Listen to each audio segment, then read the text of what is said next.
जयकारा करेंगे। बोल के राज महाराज की।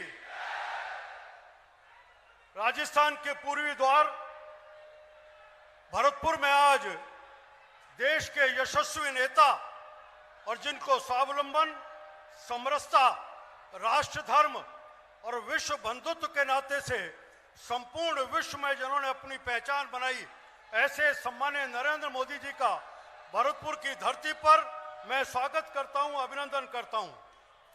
आज हम कह सकते हैं कि भरतपुर के इतिहास को देखें तो मुगलों के लंगे संघर्ष के दौरान भी ये भरतपुर था जिसको कभी मुगल भी इसके ऊपर हमला करके इसके ऊपर विजयश्री प्राप्त नहीं कर पाए। इसीलिए इसी भरतपुर को अजेय भरतपुर, अपराजित भरतपुर के नाते से जाना जाता रहा है। हम कह सकते हैं कि भरतपुर में जब प्रधानमंत्री जी के कालखंड के बाद, आपके आने के बाद देश भर में एक विश्वास का वातावरण बना है। लोगों में कहने का मतलब भाजपा मतलब संकल्प की पूर्ति। प्रधानमंत्री नरेंद्र मोदी जी का मतलब जो कहा वो किया। इस संकल्प के साथ जब 2014 में आपके नेतृत्व में भारत में सरकार बनी थी, उस समय अविश्वास का वातावरण था, असुरक्षा का वातावरण था। आज युवाओं में एक तरह की निराशा की स्थिति थी। देश और उन सब जगह एक कब कहां बम चलेंगे, आतंकवाद की आग थी। और 2014 के बाद के कालखंड में जो कहा वो पूरा किया। इस सब के माध्यम से हमने कहा स्वच्छता, तो स्वच्छता के नाते से घर घर शौचालय की बात होगी। और इसी राजस्थान में हम जानते हैं कि जब पेंशन की बात आती थी, चाहे वृद्धावस्था पेंशन, दिव्यांग पेंशन, वो महीनों तक नहीं पहुंचती थी। लेकिन प्रधानमंत्री जी आपके द्वारा जनधन के खाते जो खोले गए, उन जनधन खातों का कमाल है कि सबके खाते में महीने में 8 तारीख को पिछली भाजपा शासन में वो पेंशन पहुंचा करती थी।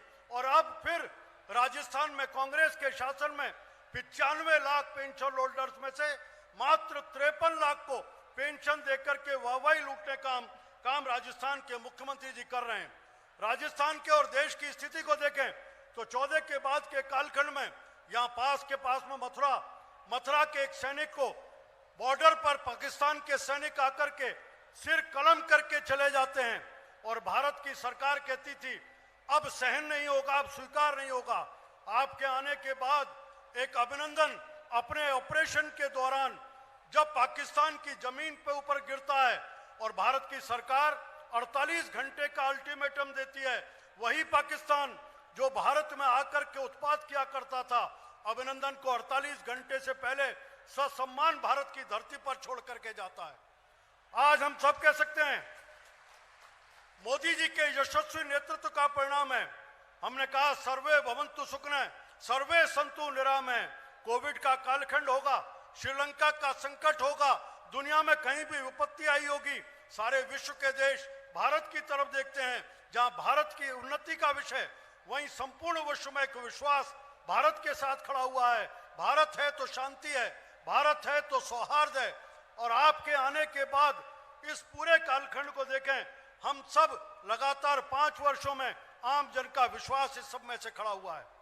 राजस्थान में 5 साल से कांग्रेस का शासन है और शासन का मतलब अभी उन्होंने 7 वादे किए हैं। 7 वादों की जिन्होंने अपने पुराने नारों को, जिनको घोषणाएं की थी, उनको धरातल पर नहीं उतार पाए, आज 7 वादे करके एक बार फिर जनता को लुभाने आए हैं। वादा किसी का जनता में विश्वास है तो केवल मोदी जी के वादे को जनता विश्वास में लेती है। जो कहा वो किया, चरितार्थ किया, इसको आम आदमी बांट के देखा है। इस 5 वर्ष के कालखंड में झूठ और लूट की सरकार का कीर्तिमान है। हम दुष्कर्म के नाते से पहले नंबर पर, हम महिला क्राइम में पहले नंबर पर, हम भ्रष्टाचार के नाते पहले नंबर पर, तुष्टीकरण के नाते पहले नंबर पर, हम साइबर क्राइम में पहले नंबर पर। और राजस्थान में जिस प्रकार से युवाओं की आज परीक्षाएं, 19 परीक्षाएं रद्द हुई, 70 लाख युवाओं के सपनों को तोड़ करके पूरी तरह से अंधकार में डालने का काम इसी कांग्रेस की सरकार के द्वारा किया गया है। आप याद करिए 2003 में राजस्थान में भारतीय जनता पार्टी की सरकार थी।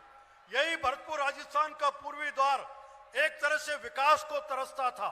और वो तो इनसे लेकर के उसके बाद दूसरी भारतीय जनता पार्टी की सरकार में भरतपुर में संभाग मुख्यालय बना, भरतपुर में मेडिकल कॉलेज बना, भरतपुर में इंजीनियरिंग कॉलेज बना।